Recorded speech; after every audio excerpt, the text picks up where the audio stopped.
عليكم ورحمة الله وبركاته. إن الحمد لله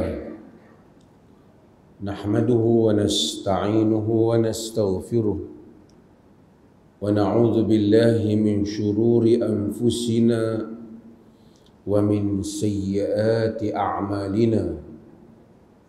من يهده الله فلا مضل له ومن يضلل فلا هادي له.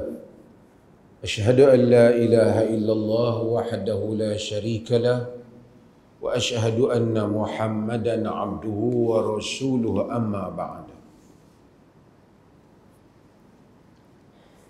Hadirin dan hadirat yang dirahmati Allah, berikutnya ialah hadis daripada Anas bin Malik yang diriwayatkan oleh Abu Dawud, diriwayatkan oleh An-Nasa'i, Ibnu Majah, Imam Ahmad, dan dari segi susunan zaman Imam Ahmad mendahului mereka, tapi dari segi susunan sunan sitah itu disebut kitab-kitab sunan itu dulu, bukan kerana mereka dulu, tapi kerana sunan sitah itu disenaraikan dalam keutamaan. Hadis Anas ini yang disahihkan oleh para ulama hadis dahulu dan kini, di mana Anas menyatakan qala Rasulullah sallallahu alaihi wasallam la taqumu as-sa'atu hatta yatabaha an-nasu fil masajid. Maksudnya Rasulullah sallallahu alaihi wasallam bersabda, tidak akan berdiri kiamat, yakni tidak akan berlakunya kiamat, hatta sehingga yatabahan nasu, manusia berbangga-bangga, fil masajid, mengenai masjid, yakni manusia bangga, masjid aku lebih elok pada masjid kau, masjid kami lebih cantik, masjid kami lebih hebat. Nabi kata kiamat tak akan berlaku sehinggalah hal yang seperti itu akan berlaku. Ini adalah salah satu daripada tanda-tanda kiamat yang disebut oleh Nabi SAW, dan ini bukan maksud terlalu hampir dia, karena kiamat itu asyratus sa'ah. Tanda-tanda kiamat itu ada asyratus sa'ah al-kubra, yang besar, yang betul-betul dekat, ataupun asyratus sa'ah as-sughra, tanda-tanda kiamat yang kecil yang akan berlaku selepas daripada kewafatan Nabi sallallahu alaihi wasallam. Hadirin dan hadirat yang dirahmati Allah, apabila kita membaca hadis Nabi sallallahu alaihi wasallam, kita hendaklah membayangkan keadaan konteks masa ketika Nabi melafazkan hadis itu. Pada zaman Nabi sallallahu alaihi wasallam, kita bayangkan Islam yang dibawa oleh Nabi pada peringkat awal, ada Masjidil Haram kerana itu warisan Nabi Ibrahim alaihissalam.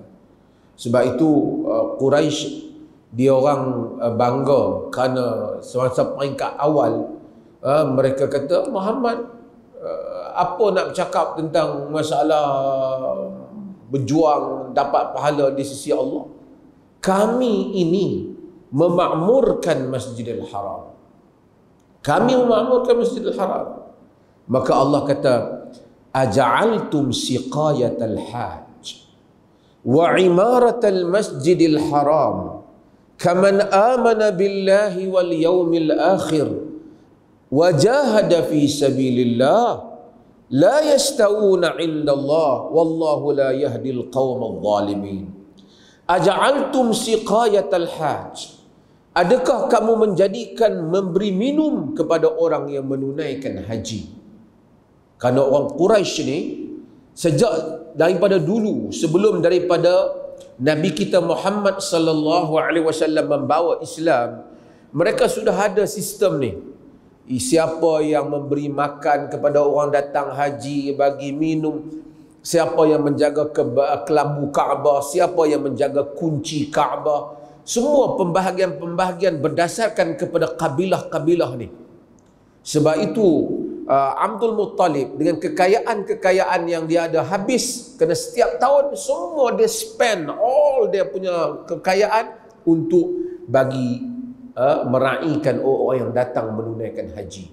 Haji yang dibuat semasa zaman jahiliyah. Haji ni dibuat semasa zaman jahiliyah. Labbaik Allahumma labbaik, mereka sebut. Melepas talbiyah Allah Ta'ala juga.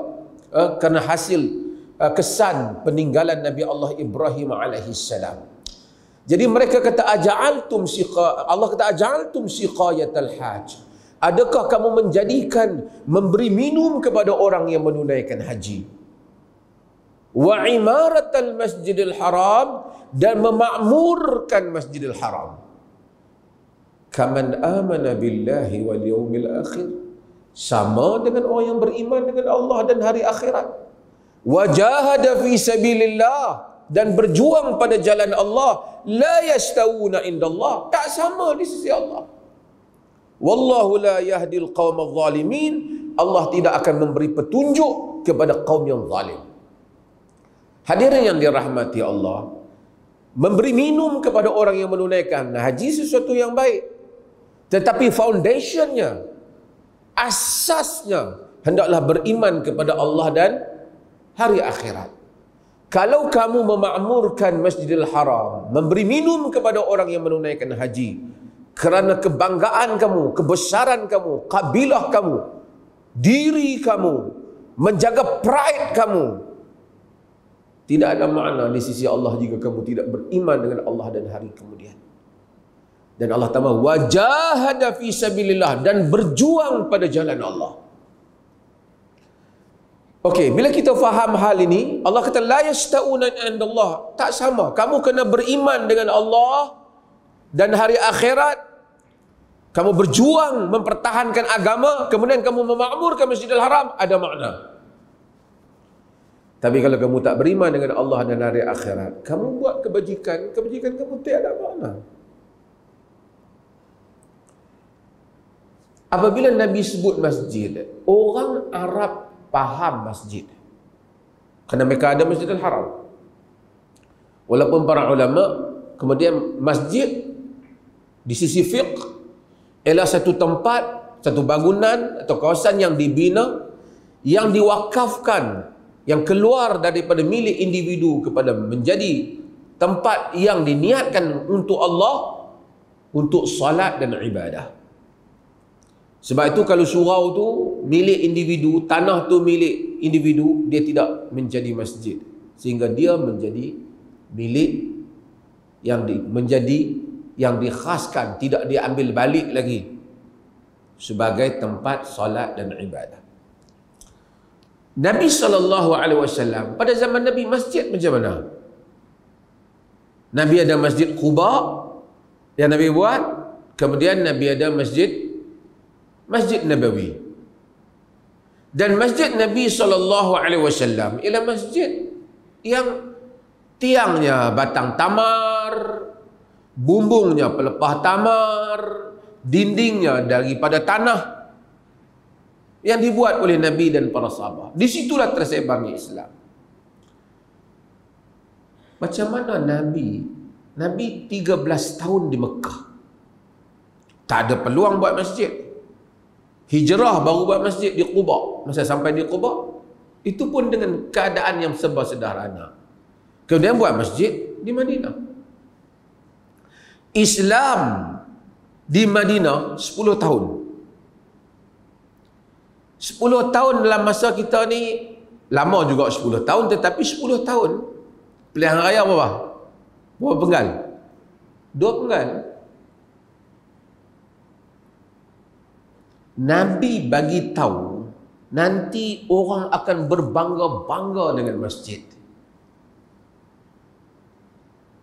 Sedangkan masjid tak banyak masa tu.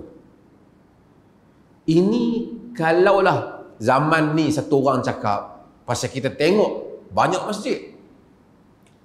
Tapi bila Nabi cakap benda ni, artinya dia cakap dengan revelation. Dia cakap dengan wahyu. Pasal benda ni ke depan. Para sahabat bukan pernah tengok masjid cantik. Masjid tu. Macam mana orang nak bangga-bangga? Ada masjid dirar yang dibuat untuk memecah belahkan yang dibuat oleh munafiqun. Tapi Nabi bercakap something in future. Something in the future. Benda yang akan berlaku ke depan. Sebab itu agama ni, bila kita baca teks Quran, kita baca hadis, kita akan tahu bahawasanya ini agama memang daripada Tuhan. Daripada Allah. Nabi duduk di Madinah. Apa? Masjid Nabi tu lah. Rumah orang Madinah pun adalah yang cantik. Orang yang kaya. Tuan-tuan jangan fikir zaman dulu orang semua hidup tak ada apa. Mereka pun ada baju pakaian cantik. Ada macam-macam juga.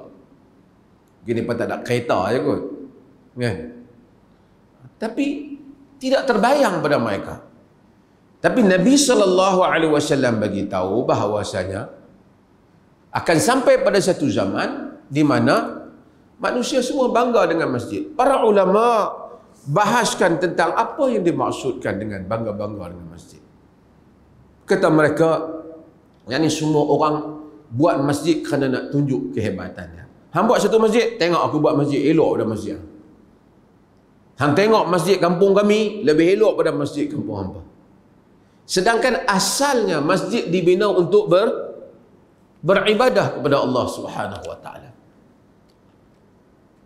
Fungsi masjid daripada tempat ibadah bertukar menjadi tempat kebanggaan. Maka setiap orang-orang yang berada ataupun kepimpinan membina masjid kerana nak tunjuk masjid kami lebih elok dibandingkan masjid apa. Bukan kerana nak berlumba-lumba memakmurkan masjid. Oh, masjid yang besar, ramai orang boleh ibadat. Kami kena buat masjid besar juga supaya semua orang kampung kami, orang negeri kami boleh masuk dan beriktikaf ibadat. Tak macam tu. So manusia akan spend banyak duit. Kadang-kadang bukan kepada asas pembinaan masjid itu, tapi mereka spend banyak duit kerana nak dekoratkan masjid, nak menghias masjid. Dan kita akan sampai bab sebab kenapa para ulama salaf tidak menyukai ghulu, melampau dalam menghiasi masjid. Alhamdulillah kita dipilih ni masjid kita dalam kategori yang sederhana lah. Ada pada zaman Osman pun tiang diukir, tetapi tiang itu ialah tiang yang menjadi keperluan kepada masjid, kan? Tapi ni dia akan buat masjid, dia punya perhiasan tu mengalahkan harga masjid. Yang Umar kata lebih baik duit itu kau beri makan pada orang miskin. Tapi kita tak boleh, kita kena buat supaya mereka tengok masjid kita lebih cantik pada masjid mereka. Ini yang disebut oleh Nabi SAW. Sedangkan Allah menyatakan innama ya'muru masajid Allah man amana billahi wal yawmil akhir wa aqama as-salah wa ata az-zakah wa lam yakhsha illa Allah fa'asa ulaika an yakuna minal muhtadin.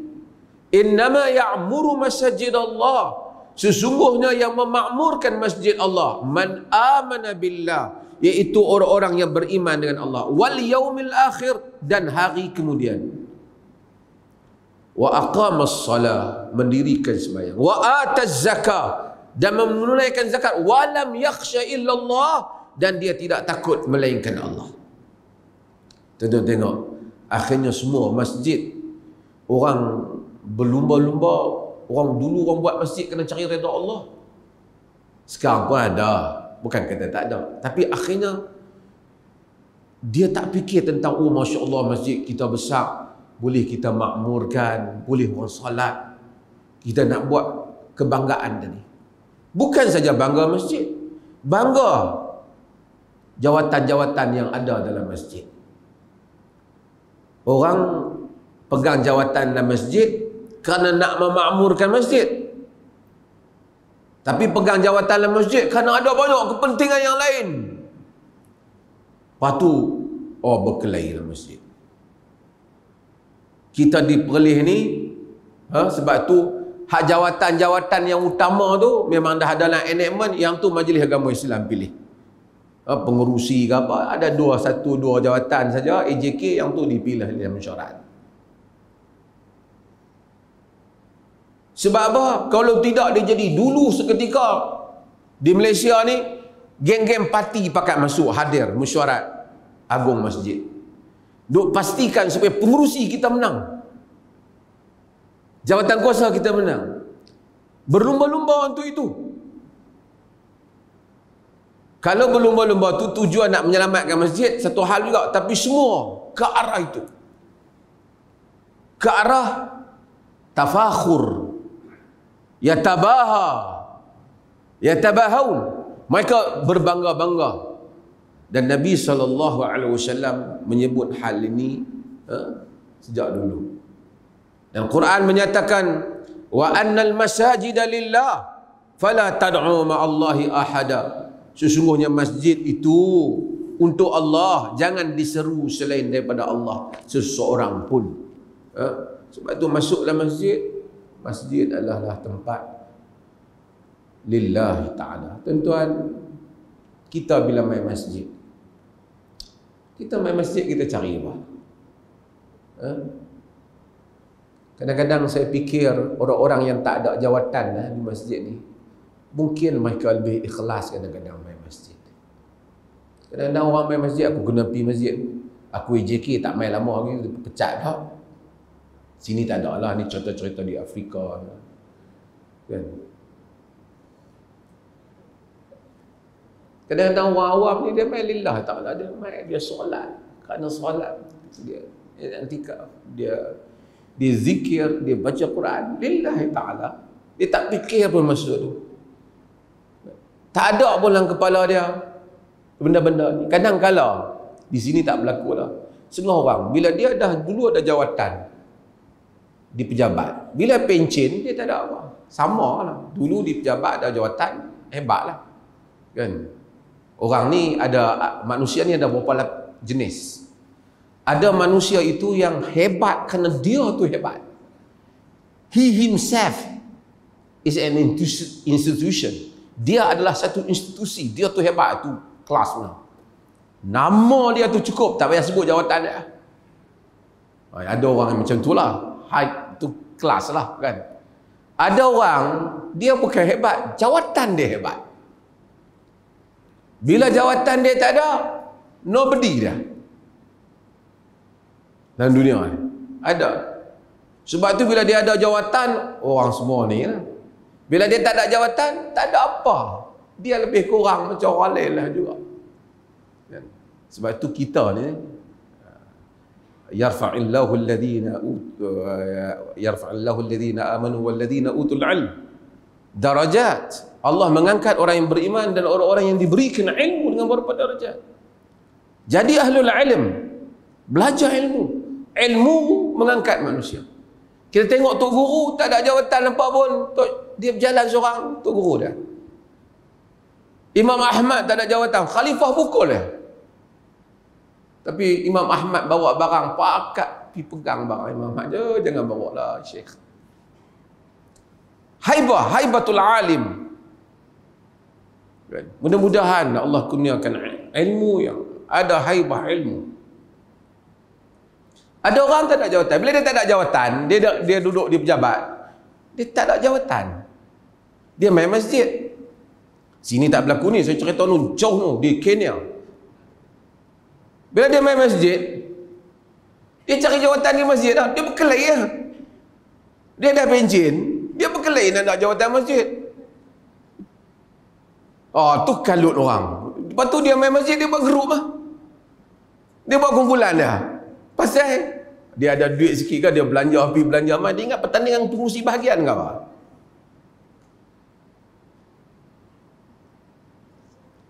Waktu dia Dia nanda. Kalau masjid tu menyeleweng, bolehlah dia angkatkan kes dan seumpamanya. Ataupun kalau dia ada agenda dia, yang mana dia nampak dia nak buat benda yang baik, hal yang duk ada tu duk membaziak ke apa, okeylah. Kadang-kadang tak ada apa, hanya sekata-kata nafsu dia nak jadi. Ini jadi masalah. Manusia berbangga-bangga dengan masjid. Ulama-ulama dulu, mereka kadang-kadang semua masjid ni sama, kata mereka. Sama. Kecuali yang tak sama apa? Tiga masjid. Masjid apa? Masjidil Haram, Masjid Nabi dan Masjidil Aqsa. Berdasarkan hadis la tashuddu rihali illa salasati masajid. Jangan kamu berlumba-lumba untuk bersungguh-sungguh untuk melakukan kembara melainkan kepada tiga masjid. Masjid tadi. Masjid lain sama. Kalau kita niat nak i'tikaf dekat Masjid Alwi, kita nazar nak i'tikaf Masjid Alwi, kita tak mai Masjid Alwi, kita pergi i'tikaf kat masjid di Arau, sah nazar kita, tertunai nazar kita, kerana sama level dia di sisi Allah. Kalau kita niat nazar nak i'tikaf di Masjidil Haram, kita mai i'tikaf di Masjidil Alwi, tak tertunai nazar kita, kena pi Masjidil Haram, kerana tak sama. Pun begitu, walaupun ulama kata sama, tapi di kalangan mereka menyatakan masjid yang lebih tua lebih disukai di kalangan ulama. Sebab pertama, tempat itu lama orang beribadat di dalamnya, lama keberkatan dan rahmat turun padanya. Dan masjid-masjid yang mana kita masuk dalam masjid tu, yang mana hati kita, jiwa dan perasaan kita khusyuk, kita masuk. Setengah masjid hebat, tapi kita masuk, mata kita bukan mengingati Allah, untuk tengok cantik betul kan. Sebab tu fuqaha mereka kata menghiasi masjid itu, kalau harta wakaf dia wakafkan untuk buat masjid, harta wakaf tu, wang wakaf tu tak termasuk, tak boleh digunakan untuk menghiasi masjid yang melampau. Orang derma 1 juta, 300,000 beli lampu hak gantung. Oh, kacau. Padahal lampu lain pun menyala dah, tapi dia beli lampu yang punya mahal. Dia tak boleh guna duit wakaf untuk tu. Apatah lagi dia kata, kita bukan Syiah. Oh, Iran dengar dia marah.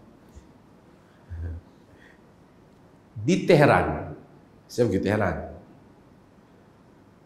mereka tumbangkan Syah Iran. Dia potong dia punya tu, tumbanglah dia. Khomeini mengambil tempat, menumbangkan Syah. Saya tak mau ceritalah tentang Syah dan perbandingan, itu politik yang mungkin ada pro and con, dan ada kebaikan dia dibandingkan Syah Iran. Tapi Syah Iran ni membazir cawan emas, barang emas, perhiasan emas. Khomeini, rumah dia, saya pergi rumah dia memang sederhana lah. Ada ruang sikit keluar dari rumah dia tu, tempat dia berucap, rumah dia. Tapi bila dia mati, kubur dia emas juga. Pengikut dia buat. Yang ni ambil emas masa dia hidup, yang ni digunakan emas lepas dia, tapi maknanya emas juga, bukan harta dia, harta awam juga. Agama, hatta kubur Nabi tak benarkan. Nabi kata, la tattakhidhu qabri masjidah, jangan kamu jadikan kuburku masjid. Kalau Nabi itu Nabi yang berdakwah untuk dirinya, kepentingan dirinya, tentu dia akan upkan diri dia. Kamu kunjungilah kubur aku dan hiaslah kuburku, supaya orang kenang. Semua orang suka macam tu. Tapi agama ni agama Allah. Sebelum dia mati, baginda wafat, baginda beritahu, jangan lupa kubur aku macam kamu duk buat besar-besarkan, agung-agungkan. Sebab tu kalau tidak, orang tawaf kubur. Tu yang ada di negeri yang tawaf kubur. Hadirin dan hadirat yang dirahmati Allah. Dan Allah Subhanahu wa taala menyebut, "Wa man adlamu mimman mana'a masajidallah wa sa'a fi kharabiha." Siapakah yang lebih zalim daripada orang yang menghalang orang masuk masjid Allah dan berusaha untuk memusnahkannya? Para ulama bincang halang masjid, mungkin tak bagi orang masuk masjid. Tak bagi ni bersebab lah. Tak bersebab. Kalau bersebab, tak apalah. Kita tak bagi orang masuk kerana takut orang mencuri dalam masjid. Ada alasan. Bila hujan, Nabi azan, "Sallu fi rihalikum." Semayang di rumah kamu. Bukan halang orang masuk masjid, kerana itu syariatnya. Macamlah juga pada musim penyakit kita tak bagi. Nabi tak bagi orang yang makan bawang putih, "Fala yaqrabanna masjidana." Jangan menghampiri masjid kami. Bukan halang masjid, kerana nak menjaga kemaslahatan masjid dan jamaah masjid. Ini halang orang daripada masuk masjid. Tu Nabi Al-Quran kata paling zalim. Wasa'a fi kharabiha, dan berusaha untuk memusnahkan masjid. Macam mana nak musnahkan masjid? Pertama, hissian kata mereka. Hissian, musnahkan. Betul-betul musnahkan bangunan masjid. Kedua, ma'nawiyan, memusnahkan makna masjid. Fungsi masjid dia musnahkan. Dia tak bagi manusia melakukan fungsi ibadah. Orang datang masjid nak ibadah, dia bagi kacau. Kacau ni banyak jalan. Sebab tu fuqaha bincang, orang yang menega dalam masjid yang kita bahaskan hari itu. Kita baru saja keluar fatwa dan bincang masalah menega dalam masjid. Kalau dia main dalam masjid, dia ni memang masjid pada dia tempat menega lah.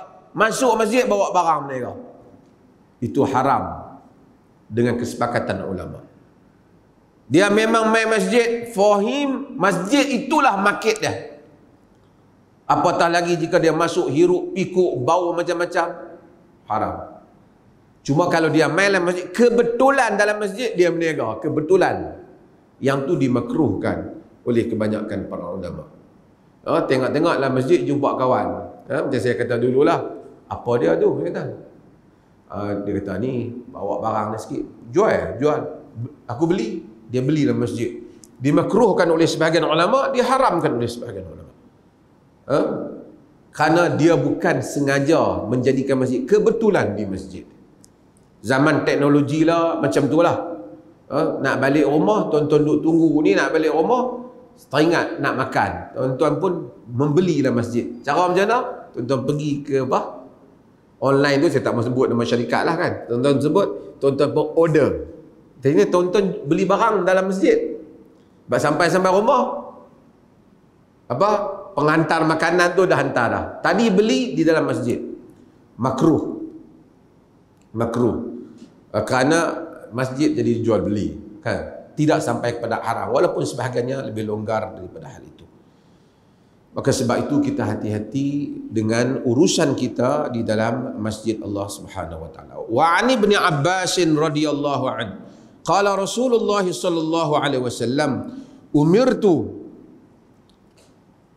bi tashyidil masajid ma umirtu bi tashyidil masajid. Daripada Ibnu Abbas radhiyallahu anhu katanya Rasulullah sallallahu alaihi wasallam bersabda, aku tidak diperintahkan untuk tashyid al-masajid. Tashyid ni boleh makna hiasi masjid, beautify masjid, hiasi masjid, ataupun tinggikan masjid. Rasulullah kata aku tidak diperintahkan untuk itu. Aku tidak diperintahkan untuk itu. Nabi SAW kata, ulama kata perkataan Nabi aku tidak diperintahkan ni apa? Makruh ke haram? Khilaf di kalangan ulama. Yang pentingnya sekurang-kurangnya ia makruh. Ulama di kalangan para salaf dulu ada seperti Abdullah bin Mas'ud melaknat orang yang mengukir masjid. Yakni ghulu sampai masjid jadi hiasan yang melampau. Dalam terjemahan dari Indonesia tuan-tuan, ada terjemah apa? Terjemah apa? menghias. Apa? Menghias, mencantikkan, menghias. Tapi tasydid dia boleh maksud menghias, boleh juga maksud angkat bangunan bagi tinggi, yang mana tak ada kerana untuk hiasan. Ini pada dua sisi hukum, sama ada haram ataupun makruh. Sebahagian para ulama mereka sebut hal ni, saya nak ringkas, kerana Nabi SAW ada dua. Satu, Nabi SAW tak mau pembaziran. Kemungkinan masjid tempat ibadat, kalau kau tak buat macam tu pun orang boleh ibadat.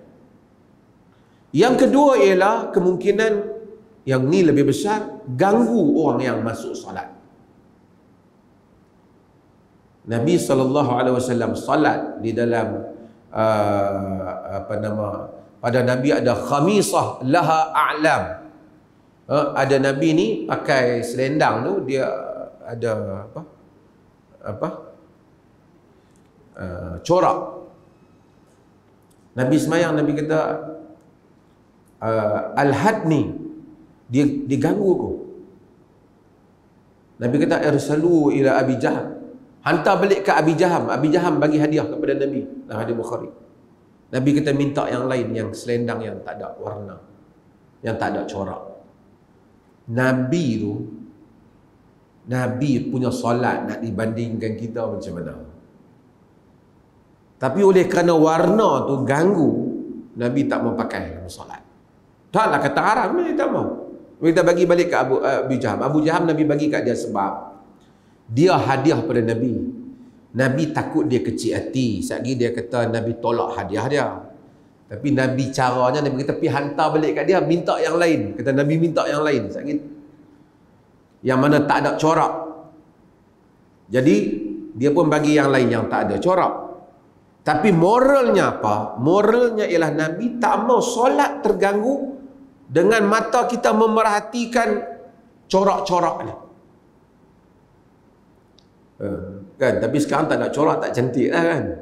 Tapi demikian Nabi SAW.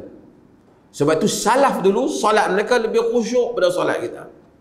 Kita ni memang dah kurang khusyuk dah, ditambah dengan banyak benda di dalam diri. Walaupun dia tak sampai pada peringkat haram, tetapi pilihan Nabi SAW ialah mengelakkan hal-hal yang seperti ini. Hadirin yang dirahmati Allah, dengan itu, dengan hadis ni, para ulama juga membincangkan tentang hukum menghiasi masjid. Mereka kata kalau perhiasan itu sederhana, maksudnya normal lah. Zaman lah orang buat macam kita buat macam ni, adalah juga, takkanlah kosong macam tu saja, cermin kosong, normal, tidak ghulu, itu tidak termasuk di dalam maksud larangan hadis. Tapi kalau tengok dia ghulu, melampau, sebahagian para ulama mereka kata bahawasanya kita kena tengok kehidupan manusia. Zaman Nabi rumah orang macam tu, tiba-tiba ukir masjid, maka tak wajar. Tapi kalau rumah orang pun semua elok, tapi kalau masjid terlalu lekeh sangat, maka tak padan dengan bi'ah, kata mereka. Artinya kalau masjid itu dihiasi dengan kadar yang tidak ghulu, tidak melampau, normal, mestilah ada cat masjid, takkan kosong warna dia. Adalah juga bunga-bunga di atas bumbung masjid tu, kerana itu tabiat pembinaan di dalam masyarakat itu tidak termasuk di dalam larangan, kata mereka. Yang larang ni apabila dia zukhruf, dia masuk ukiran yang melampaui keperluan, yang ini dilarang. Artinya kalau sekiranya satu orang kata saya wakaf buat masjid 1 juta, kita gunakan duit dia 800,000 dan 200,000 lagi untuk perhiasan, mencorakkan masjid itu dalam kadar yang tidak diperlukan, berarti kita tidak menunaikan maksud wakaf lagi 200,000. Tuan-tuan faham? Tapi kalau binaan tu termasuk tiang dia ada cat, ada cantik sikit, yang normal termasuklah. Tapi kalau kita pergi buat kubah, harga kubah macam dengan harga masjid tu, Tuan-tuan, kubah mahal. Kubah tu tak termasuk dalam wakaf masjid. Kerajaan nak bagi tak apa lah. Ada ni kerajaan bagi.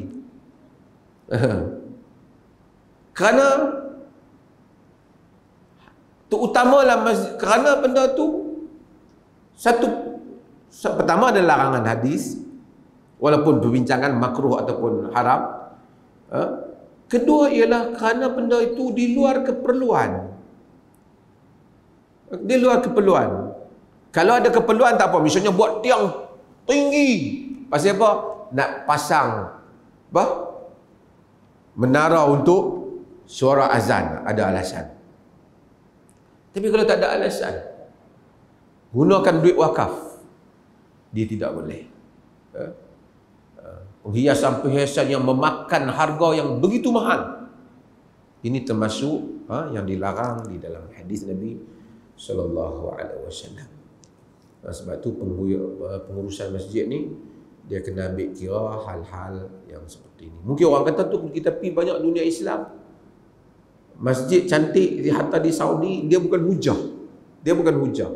Tak apalah, mungkin ada orang bagi, dia bagilah. Tapi kalau kita wakaf masjid, kalau dia kata saya wakaf buat masjid, banyak ni macam tu.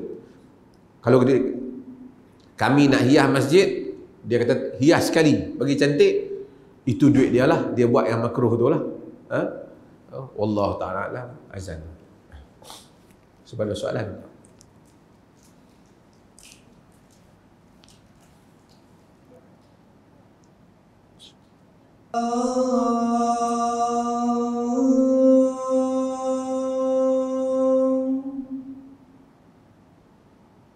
أشهد أن لا إله إلا الله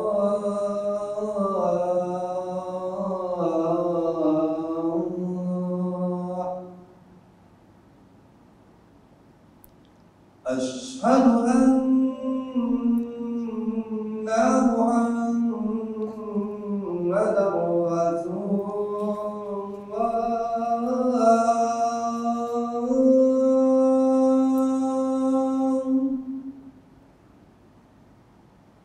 أشهد أن محمدا رسول الله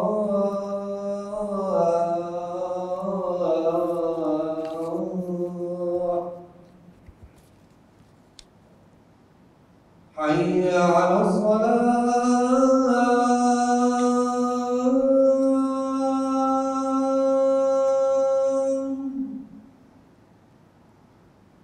حي على الصلاة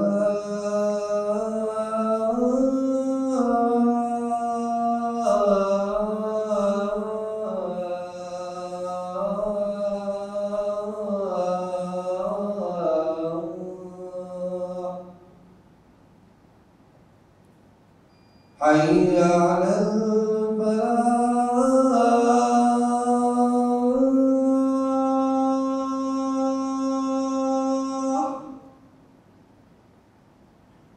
حي على الفلاح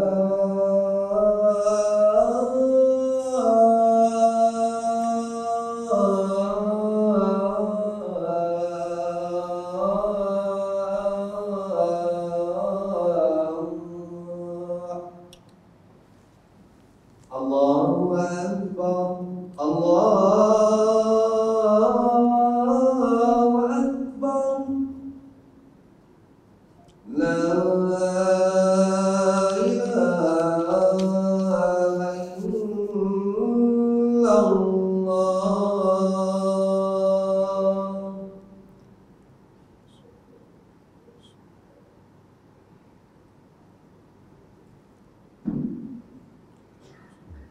Saya jawab soalan ni siapa ada.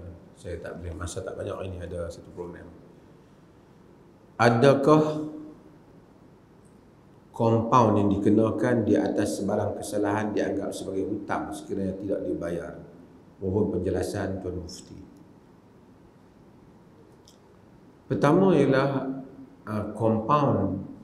kompaun yang dikenakan tu nak tengok Compound apa? Satu compound yang dikenakan oleh pihak penguasa, satu compound yang dikenakan kepada kita disebabkan perjanjian antara kita dengan syarikat. Itu umpamanya. Yang bahagian kedua ni mungkin kita umpamanya buat bangunan.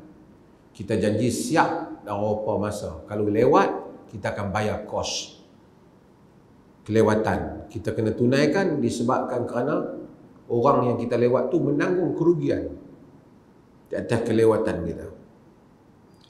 Yang berikutnya ialah kerajaan ataupun ulil amri. Jika sekiranya ulil amri mengenakan compound kepada kita, dia termasuk di dalam ketaatan kepada ulil amri yang kita bayar. Kalau sekiranya dia tuntut, kalau dia maafkan, maka kita tak bayar. Umpamanya kerana ulil amri ni kita as-sam' wa ta'ah fi ma ahab au karih, dengar dan taat pada perkara yang kita suka ataupun kita benci.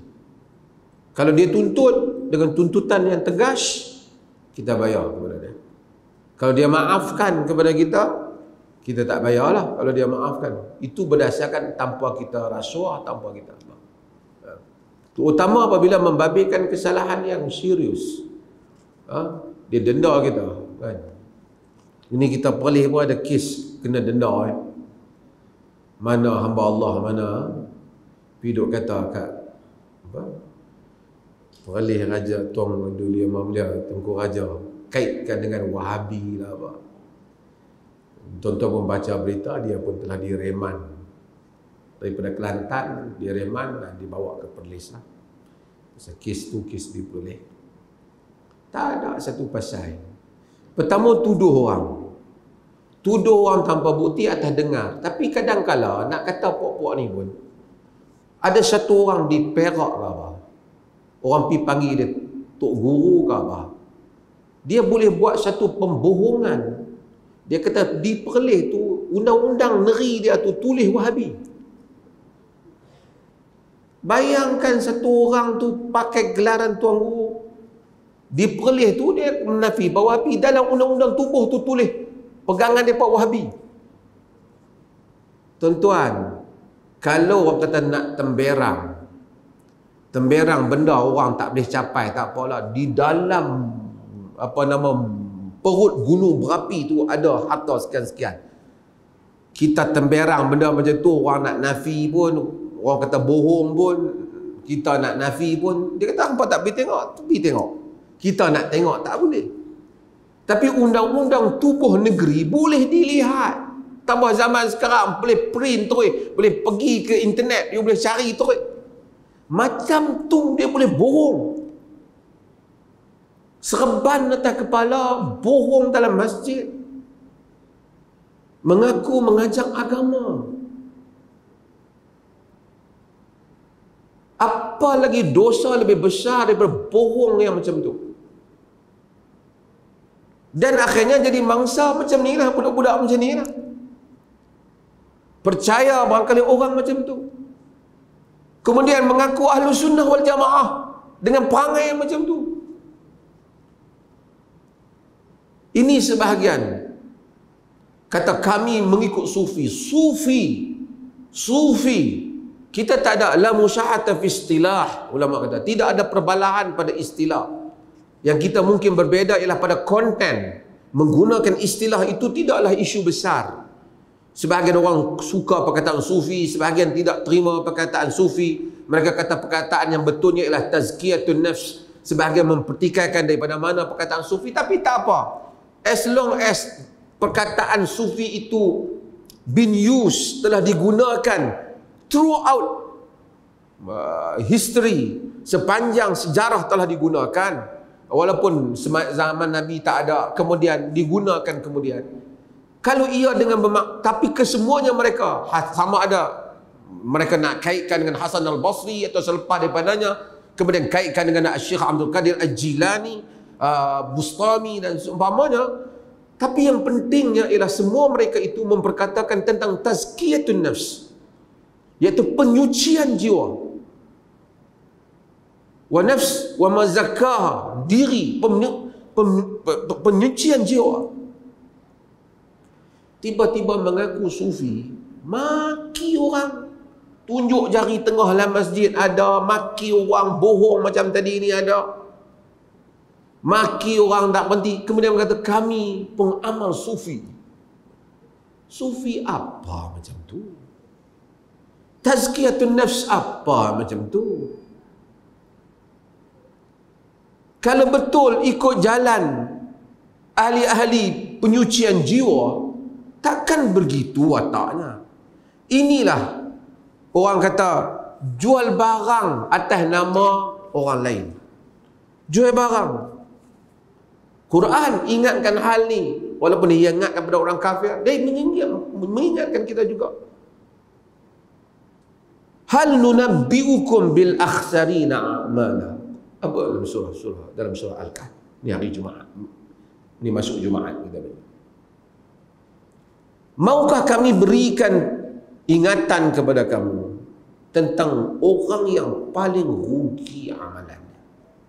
Alladzina dhalla sa'yuhum fil hayatid dunya wa hum yahsabuna annahum yuhsinuna sun'a.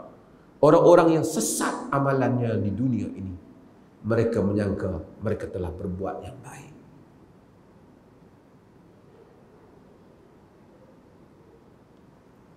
Guna nama sufi, mulut maki orang, tuduh orang, buat cerita bohong. Kalau sufi dengan maksud sama ada dia merujuk pada ahli sofah ataupun dia merujuk kepada suf, baju bulu, ataupun dia merujuk kepada tasriyah, walaupun dari segi gramatiknya dia tidak, tasrifnya dia tidaklah begitu dekat. Whatever lah, kesemuanya cuba merujuk kepada pembersihan, purifying your ruh, your nafs, membersihkan jiwa.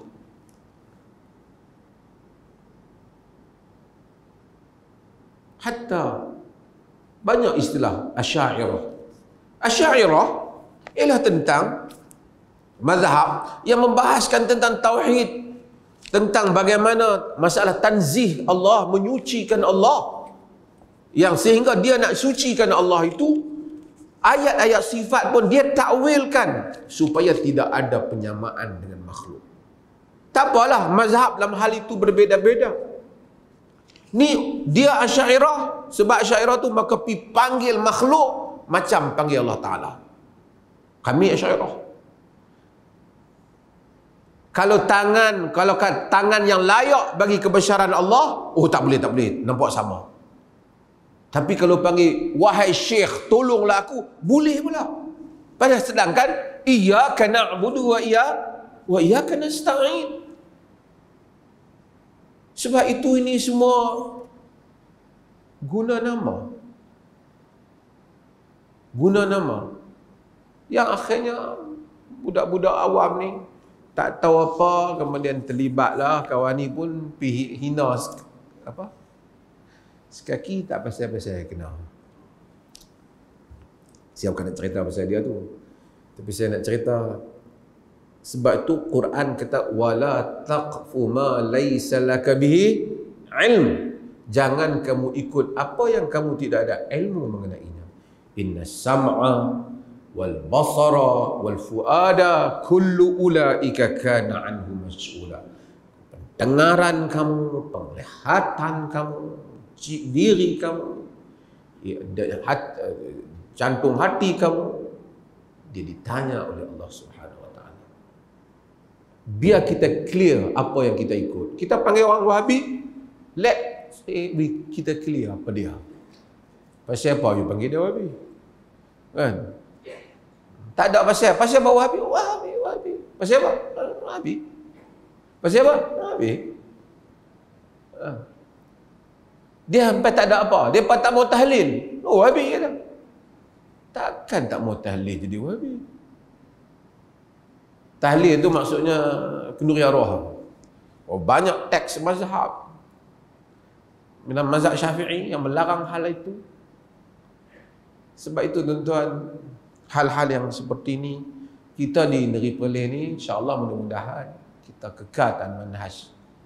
Kita hatta saya sebut hatta mufti. Mufti bukan Tuhan nanti, manusia nanti. Pendapat saya boleh jadi betul, boleh jadi salah. Apabila saya bagi satu pendapat, tuan-tuan tengok bercanggah dengan nas Quran, bercanggah dengan sunnah, tak boleh pakai, tak boleh pakai. Saya tak kata no, cium tangan. No. Kita tak create environment tu. Kita create, takdiskan kitab dan sunnah dan menghormati ahli-ahli ilmu. Of course kita hormat ahli-ahli ilmu dengan kadar-kadarnya. Dengan kadar. Wassallallahu ala nabiyyina Muhammad walhamdulillah.